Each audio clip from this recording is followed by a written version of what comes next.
ഓം ശ്രീനാരായണ പരമഗുരവേ നമഃ. സജ്ജനങ്ങളെ, ആശാനിലെ ഗുരുപ്രഭാവം എന്ന വിഷയത്തെക്കുറിച്ച് ഇന്ന് നിങ്ങളോടായി സംസാരിക്കുന്നത് യുവസാഹിത്യകാരനും ഇന്ത്യൻ റെയിൽവേയുടെ അഭിമാനവുമായ ഇ.കെ. ദിലീഷ്. ഒരുപക്ഷെ നമ്മളുടെയൊക്കെ കുട്ടിക്കാലത്ത് നമ്മളിൽ പലരും നമ്മുടെ മുതിർന്ന ആളുകളിൽ നിന്ന് ഒന്നുകിൽ അമ്മയോ അല്ലെങ്കിൽ ചേച്ചിയോ അമ്മമ്മയോ ഒക്കെ നമുക്ക് പാടി തന്നിട്ടുള്ള ഒരു കവിത കേട്ടിട്ടുണ്ടാവും എല്ലാവരും. മഹാകവി കുമാരനാശാന്റെ ഈ വല്ലിയിൽ നിന്ന് ചെന്നേ പൂക്കൾ പോകുന്നിതാ പറന്നമ്മേ എന്നുള്ള ഒരു കുട്ടിയുടെ കൺസേൺ, അല്ലെങ്കിൽ കുട്ടി പുറത്തിറങ്ങി ലോകം കാണുമ്പോൾ ആദ്യമായിട്ട് നമ്മൾ ചെറിയ കുട്ടികളെ ഒബ്സർവ് ചെയ്താൽ നമുക്കറിയാം, അവർ പുറത്തിറങ്ങിയിട്ട് കാണുന്നതിലെല്ലാം കൗതുകമാണ്. ആ കൗതുകം എല്ലാത്തിലും ഉണ്ടാവും. മഴ പെയ്യുമ്പോഴുണ്ടാവും, വെള്ളം വീഴുന്നത് കാണുമ്പോൾ, കാറ്റടിക്കുമ്പോൾ, അങ്ങനെ എല്ലാത്തിലും കൗതുകത്തോടെയാണ് ഒരു കുട്ടി ലോകം കാണുന്നത്. ആ ഒരു കാഴ്ച ആണ്, ആ കാഴ്ചയിലുള്ള കൗതുകമാണ് പൂക്കളൊക്കെ പറന്നു പോകുന്നതായിട്ട് ആ കുട്ടിക്ക് തോന്നുന്നത്. അപ്പം അമ്മ അവിടെ തിരുത്തുന്നുണ്ട്, അമ്മ അത് പൂക്കളല്ല പൂമ്പാറ്റയാണ് പറന്നു പോകുന്നതെന്ന് പറയുന്നുണ്ട്. അത് പറഞ്ഞു കഴിയുമ്പോൾ അതെന്താ പിന്നെ എനിക്ക് പറക്കാൻ പറ്റാത്ത, അയ്യോ പോയി കൂടെ കളിപ്പാൻ വയ്യേ എനിക്ക് പറപ്പാൻ എന്നുള്ള ആ ഒരു വിഷമത്തിലേക്ക് ആ കൊച്ചു പോകണം. ആ പോക്ക് കണ്ടിട്ട് അതങ്ങനെയല്ല, ഓരോരുത്തർക്കും ഓരോ കഴിവുകളുണ്ടെന്നും ഓരോ രീതിയിലാണ് ഈ ഭൂമിയിൽ പ്രകൃതിയിൽ ജീവജാലങ്ങൾ ഓരോ രീതിയിലാണെന്നൊക്കെ പറഞ്ഞു കൊടുക്കുന്ന വളരെ സിമ്പിളായിട്ടുള്ള ഒരു കവിതയുണ്ട്. ഈ കവിതയിലൂടെയാണ് ഒരുപക്ഷെ ഞാനൊക്കെ കുമാരനാശാൻ എന്നുള്ള വ്യക്തിയെ ഒരു പോയറ്റിനെ ആദ്യമായിട്ട് മനസ്സിലാക്കുന്നത്. അതിനുശേഷം നമ്മൾ വളർന്നു വലുതായി നമ്മൾ കുമാരനാശാനെ തേടി പിടിച്ച് വായിക്കും. ആശാന്റെ എല്ലാ കൃതികളും, ചിന്താവിഷ്ടയ സീതയാണെങ്കിലും ചണ്ടാലഭിക്ഷയാണെങ്കിലും കരുണയാണെങ്കിലും ബൈഹാർട്ട് പഠിക്കാൻ തയ്യാറാവും. അതിൻ്റെ ആശയങ്ങളെപ്പറ്റി ആലോചിച്ച് ദിവസങ്ങളോളം ഇരിക്കും. ഒരു ശ്ലോകത്തിൽ ആശാൻ ഉൾക്കൊള്ളിക്കുന്ന ദാർശനിക നിലവാരത്തെപ്പറ്റി ആലോചിച്ചിട്ട് നമ്മളിങ്ങനെ അത്ഭുതം കൂറും. സാധിഷ്ടർ പോട്ടിക സദാ നിശിപാന്തപാദം ബാധിച്ചു രൂക്ഷശില വാഴ്വതിൽ നിന്നും മേഘജ്യോതിസുതൻ ക്ഷണിക ജീവിതമല്ലേ കാമ്യം എന്നൊക്കെ വീണപൂൽ ആശാൻ പറയുമ്പോൾ നമ്മൾ ഇത് എവിടെ നിന്നാണ്, ആശാന്റെ സോഴ്സ് എന്താണ്? ആശാന്റെ സോഴ്സ് ഒരുപക്ഷെ നമുക്ക് അന്നോളം പരിചയമുള്ള ഇന്ത്യൻ ഫിലോസഫി ആകണമെന്നില്ല. നമുക്ക് അന്നോളം പരിചയമുള്ള ഇന്ത്യൻ ഫിലോസഫി എന്നത് ജാതി ഭേദങ്ങളും അതുപോലെ നികൃഷ്ടരും അങ്ങനെയുള്ള ആൾക്കാരെയൊക്കെ കാറ്റഗറൈസ് ചെയ്യുന്ന ഒരു ഹൈറാർക്കി മെയിൻറ്റെയിൻ ചെയ്യുന്ന ഫിലോസഫിയാണ് നമ്മൾ കാണുന്നത്. ലോകത്ത് നമ്മൾ വർക്ക് ചെയ്യുന്ന ഇന്ത്യൻ ഫിലോസഫി അതാണ്. അങ്ങനെയുള്ളൊരു ഫിലോസഫി അല്ല, മറിച്ച് മറ്റൊരു ഡയമെൻഷൻ അതിനുണ്ടെന്നും മനുഷ്യരെയും ജീവികളെയും, അതിന് കല്ലിനെയും പുല്ലിനെയും ഉറുമ്പിനെയും മനുഷ്യനെയൊക്കെ ഒരേ തരത്തിൽ കാണുന്നത്ര ദാർശനിക അകക്കാമ്പുള്ള ഫിലോസഫിക്കലായിട്ടുള്ള മറ്റൊരു തലമുണ്ട് എന്ന് നമുക്ക് മനസ്സിലാകുന്നത് ആശാൻ കവിതയിലൂടെയും അതുവഴി ഇതെവിടുന്ന് വരുന്നു എന്നുള്ള അന്വേഷണം ചെന്നെത്തി നിൽക്കുന്ന ശ്രീനാരായണ ഗുരുവിലുമാണ്. അങ്ങനെയാണ് എനിക്ക് ശ്രീനാരായണ ഗുരുവിനെ പരിചയം. ഒരുപക്ഷെ മറ്റ് പലർക്കും പല രീതിയിലായിരിക്കാം, ഓരോരുത്തർക്കും ഓരോ എക്സ്പീരിയൻസ് വഴിയായിരിക്കാം. ചിലർക്ക് ഭക്തിയിലൂടെ ആയിരിക്കാം, ചിലർക്ക് ഈ പറഞ്ഞ ദാർശനികതയിലൂടെ ആയിരിക്കാം, ചിലർക്ക് സാമൂഹ്യ പരിഷ്കർത്താവ് എന്നുള്ള നിലയിലായിരിക്കാം. പക്ഷെ ഒരു കവി എന്നുള്ള രീതിയിൽ, അല്ലെങ്കിൽ ഒരു സാഹിത്യ സൃഷ്ടി ഉണ്ടാക്കിയെടുക്കുന്ന ഒരു ശില്പി എന്നുള്ള നിലയിൽ ശ്രീനാരായണ ഗുരുവിനെ എത്ര പേര് അനലൈസ് ചെയ്യുന്ന എനിക്കറിയില്ല. ഞാൻ ഇനി പറയാൻ പോകുന്ന കാര്യങ്ങൾ ഒരുപക്ഷെ എൻ്റെ ഒരു ഓവർ എസ്റ്റിമേഷനോ അല്ലെങ്കിൽ എനിക്ക് ഉണ്ടാവുന്ന ഭൗതിക നിലവാരക്കുറവിൻ്റെയൊക്കെ ഭാഗമായിട്ട് ചില പ്രശ്നങ്ങൾ ഉണ്ടായേക്കാം. അത് എല്ലാവരും ക്ഷമിക്കുമെന്ന് കരുതുന്നു. അങ്ങനെ ആശാനിൽ നിന്ന് ക്രമേണ ശ്രീനാരായണ ഗുരുവിൻ്റെ കവിതകളിലേക്ക് കിടക്കുമ്പോൾ നമുക്ക് മനസ്സിലാവുന്ന ഒരു കാര്യം, ഗുരു ഒരു വരി എഴുതുന്നതിന് ഒരു ഉദ്ദേശം ഉണ്ടാവും. എപ്പോഴും ഒരു വരി ഗുരു എഴുതുവാണെങ്കിൽ അതിനകത്ത് ഒരു സ്റ്റേറ്റ്മെന്റ് ഗുരു പറയുകയാണെങ്കിൽ അതിനകത്ത് അടങ്ങിയിരിക്കുന്ന ദാർശനികത എപ്പോഴും നമ്മൾ ഇന്ത്യൻ ഫിലോസഫിയിൽ കാണുന്ന അദ്വൈത വേദാന്തം തന്നെയാണ്. ഗുരു തന്നെ ഒരിടത്ത് പറയുന്നുണ്ട്, ശങ്കരന്റെ അദ്വൈതം തന്നെയാണ് എൻ്റെതെന്ന്. പക്ഷേ ഗുരു അതിനെ ഉപയോഗിച്ചത് സോഷ്യൽ റിഫോർമേഷനാണ്, അല്ലെങ്കിൽ സാമൂഹ്യ പരിഷ്കരണത്തിന് വേണ്ടിയിട്ടാണ് ഗുരു ആ അദ്വൈതത്തെ ഉപയോഗിച്ചത്.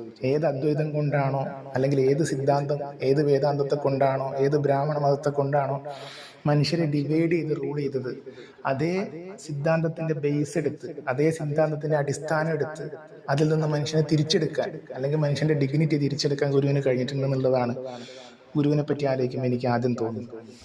അത് ഗുരുവിൻ്റെ ഏറ്റവും ഫേമസ് ആയിട്ടുള്ള ഒരു ജാതി, ഒരു മതം, ഒരു ദൈവം മനുഷ്യന്, ഒരു യോനി, ഒരാകാരം, ഒരു ഭേദവും ഇല്ലതിനെന്ന് ഒരു സ്റ്റേറ്റ്മെന്റ് ഗുരു പറയുന്നുണ്ട്. ഗുരുവിന്റെ ചില കാര്യങ്ങൾ സ്റ്റേറ്റ്മെന്റ് ആണ്. മറ്റൊരു ഉദാഹരണം പറഞ്ഞ സ്റ്റേറ്റ്മെന്റ് ആയിട്ട് ഗുരു പറയുന്നതിനുള്ള ഒരു ഉദാഹരണം പറഞ്ഞു കഴിഞ്ഞാൽ, അനുകമ്പ ദശകം തുടങ്ങുന്നത് ഒരു പീഡ എറുമ്പിനും വരുത്തരുതെന്ന് ഒരു സ്റ്റേറ്റ്മെന്റിലൂടെയാണ്. എന്ന് വെച്ച് കഴിഞ്ഞാൽ അതിനകത്ത് റിക്വസ്റ്റ് അല്ല, അതിനകത്ത് നമ്മളോട് അരുതെന്ന് പറയുന്നതല്ല, വരുത്തരുത് എന്നുള്ള ഒരു സ്റ്റേറ്റ്മെന്റ് ആണ്. അതിനുശേഷമാണ് കരുണാകര നിൻ തിരുമേ വിട്ടലയാത്ത ഭക്തി എന്ന് പറയുന്നത്. ഭക്തി രണ്ടാമതാണ് ഗുരുവിന് വരുന്നത്. ആദ്യം വരുന്നത് അനുകമ്പയാണ്. അപ്പം നമ്മൾ രാവിലെ വീട്ടിൽ നിന്ന് ഇറങ്ങുമ്പോൾ എങ്ങനെ ഇറങ്ങണം, നമ്മൾ സഹജീവിയെ എങ്ങനെ കാണണം, അല്ലെങ്കിൽ നമ്മളൊരു നല്ല മനുഷ്യനാവാൻ എന്ത് ചെയ്യണം എന്നുള്ളതിന് ഗുരുവിൻ്റെ ആദ്യത്തെ ഉത്തരം അനുകമ്പയാണ്. ആശാന്റെ ഉത്തരം ചിലപ്പോൾ കരുണയായിരിക്കും. ആശാൻ അങ്ങനെ ഒരു കാവ്യം തന്നെ എഴുതിയിട്ടുണ്ട്.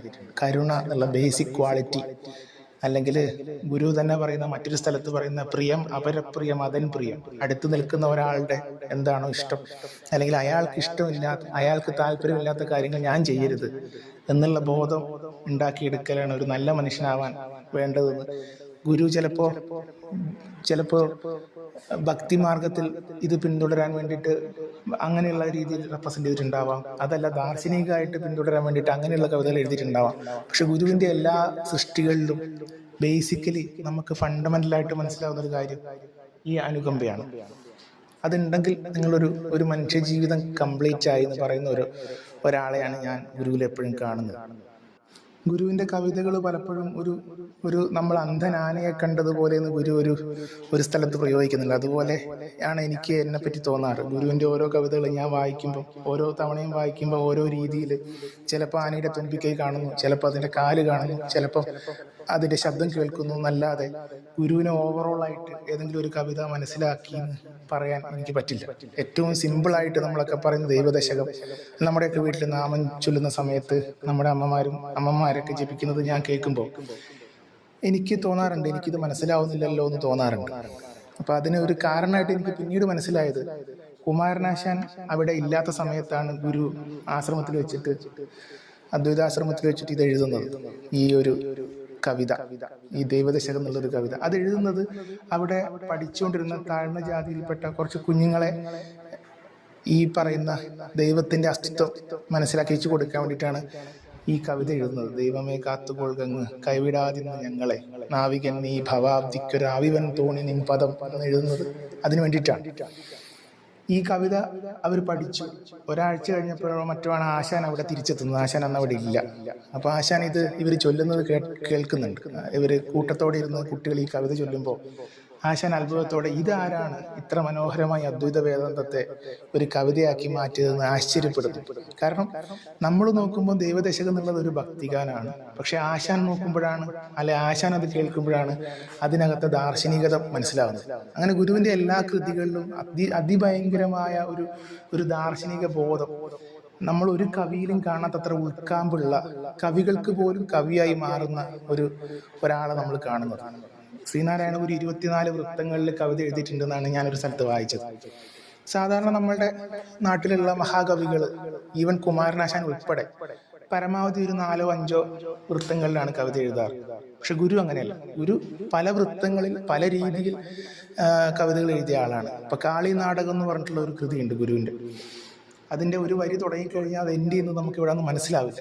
കാരണം അത്രയധികം ലെങ്തിയാണ്. ആ ഫുൾ ലെങ്തുള്ള കവിത വായിച്ചാൽ മാത്രമേ ഒരു സ്ഥലത്ത് തുടങ്ങിയിട്ട് എവിടെയാണ് ഇത് അവസാനിച്ചതെന്ന് നമുക്ക് ഫീൽ ചെയ്യുള്ളൂ. 10-12 വരികൾ ഉണ്ടാവും അതിനിടയ്ക്ക്. നേരെ മറിച്ച് നമ്മൾ കാണുന്ന പല ശ്ലോകങ്ങളും 4 വരികളിലാണ് ഒരു ശ്ലോകം ഒതുങ്ങുന്നത്. ഗുരുവിന് അങ്ങനെയല്ല. ഗുരുവിന് ഏത് മാധ്യമവും പറ്റും, ഏത് വൃത്തവും പറ്റും. തമിഴിൽ ഗുരുവിന് എഴുതാൻ പറ്റി. അങ്ങനെ ഒരു ലോകം ഗുരു എങ്ങനെയാണോ കാണുന്നത് അത് നമുക്ക് മനസ്സിലാക്കിച്ചു തരാൻ ഗുരു കണ്ടെത്തിയ ഏറ്റവും നല്ല മാർഗമാണ് ഒരുപക്ഷെ ഈ ഗുരുവിന്റെ കവിതകൾ.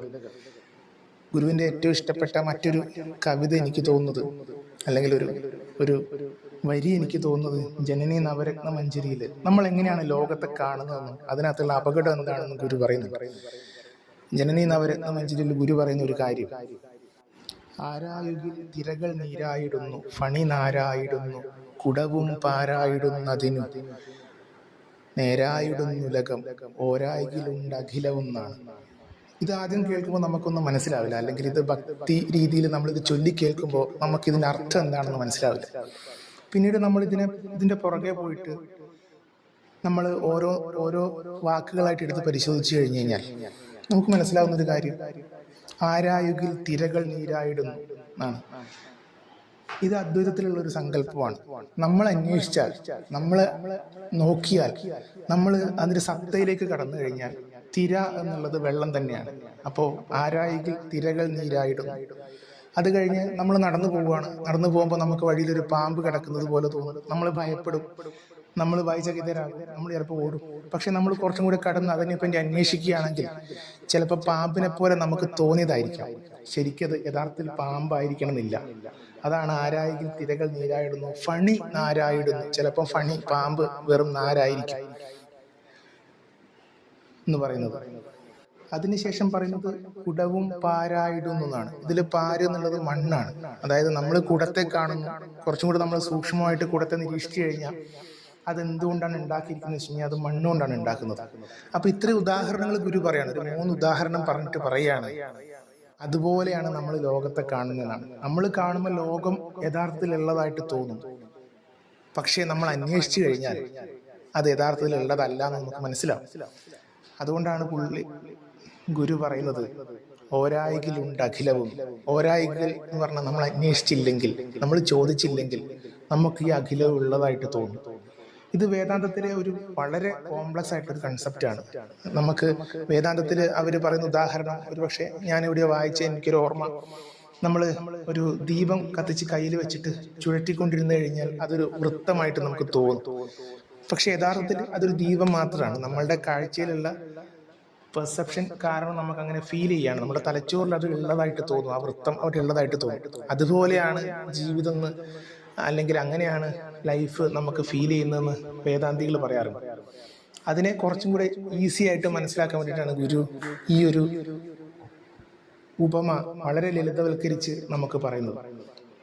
അപ്പോൾ ഈ ലോകം, നമ്മൾ കാണുന്ന ലോകം യഥാർത്ഥ അല്ലാന്ന്, നമ്മളെല്ലാം വേറൊന്നിൻ്റെ തുടക്കത്തിൽ നിന്ന് ഒരുമിച്ച് കൂടുന്ന ഒരു ഒരു ഒരു ഒരു സത്തിൽ നിന്ന്, അല്ലെങ്കിൽ ഒരു സിംഗുലാരിറ്റിയിൽ നിന്ന് ഡിവൈഡ് ചെയ്ത് വന്ന് പല രൂപങ്ങളായിട്ട് ഇങ്ങനെ ആടിത്തീർക്കുന്ന ജീവിതങ്ങളാണെന്ന് ഗുരു പറയുന്നതാണ് ഈ ജനനി നവരത്ന മഞ്ജരിയിൽ. അതിന് ആ ഒരു സിംഗുലാരിറ്റിയെ പറ്റിയിട്ടുള്ള ഒരു കവിതയാണ്. അപ്പൊ അതിനകത്ത് ഗുരു പറയുന്നത് ഇതെല്ലാം ഒന്നാണെന്ന് പറയാൻ വേണ്ടിയിട്ട് മീനായതും ഭവതി മാനായതും ജനനി നീ നാഗവും നഖകം ദാനായതും എന്ന് തുടങ്ങുന്ന ഒരു വരി അതിനകത്ത് ഏറ്റവും അവസാനം പറയുന്നത് ഈ ഞാനായതും ഭവതി ഹേ നാദരൂപിണി അഹോ നാടകവും നിഖിലവും എന്നാണ്. അതായത് എന്നിലുള്ളതും നീ തന്നെയാണ്, അല്ലെങ്കിൽ നിന്റെ പല രൂപങ്ങളായിട്ട് ഡിവൈഡ് ചെയ്തു പോയ ലൈഫ് ലൈനാണ് നമ്മൾ ഈ കാണുന്നത് മുഴുവനും. എല്ലാം ഒരു സത്തയിൽ നിന്നുണ്ടായതാണ്, അതാണ് നീനാണ് എന്ന് പറഞ്ഞാൽ ഈ കാണുന്ന ജീവി വർഗങ്ങളും ദൈവവും തമ്മിൽ വ്യത്യാസമില്ലാന്നും അത് നീ തന്നെയാണെന്നാണ്, അത് ഞാൻ തന്നെയാണെന്നും പറയുന്ന ആ അദ്വൈത സിദ്ധാന്തം വളരെ പോയറ്റിക്കായിട്ട് ഗുരു അതിനകത്ത് പറഞ്ഞു വെക്കുകയാണ്. അപ്പൊ ഇത് വായിക്കുമ്പോഴാണ് കുമാരനാശാനെ പോലുള്ള ഒരു മഹാകവിക്ക് എവിടുന്നാണ് ഒരുപക്ഷെ ചിന്താവിഷ്ടയായ സീതയിലെ ഏറ്റവും ശക്തമായൊരു വരി എന്ന് എനിക്ക് തോന്നുന്നത്, അരുതോർക്കിൽ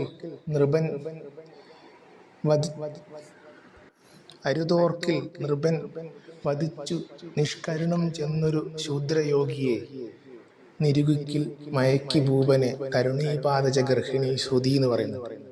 എന്ന് വെച്ച് കഴിഞ്ഞാൽ ആശാൻ നോക്കുമ്പോൾ ശ്രീരാമൻ ചെയ്ത ഒരു കാര്യം തെറ്റാണെന്ന് സീതയിലൂടെ പറയുകയാണ്. എന്താണെന്ന്, ഒരു താഴ്ന്ന ജാതിയിൽപ്പെട്ട ഒരു മനുഷ്യൻ തപസ് ചെയ്തപ്പോൾ അത് ഈ പറഞ്ഞ ബ്രാഹ്മണ മതത്തിന് ഓക്കെ അല്ലാത്തത് കൊണ്ട് ശംഭുകനെ ശ്രീരാമൻ ചെന്ന് കൊല്ലുകയാണ്. അരുതോർക്കിൽ നൃപൻ ചെന്ന് വധിച്ചു നിഷ്കരണം ചെന്നൊരു ശൂദ്രയോഗി. എന്നിട്ട് അടുത്ത ലൈനിൽ പറയാണ് നിരുപിക്കിൽ മയക്കി ഭൂപനെ തരുണീപാദജ ഗർഹിണി ശ്രുതി.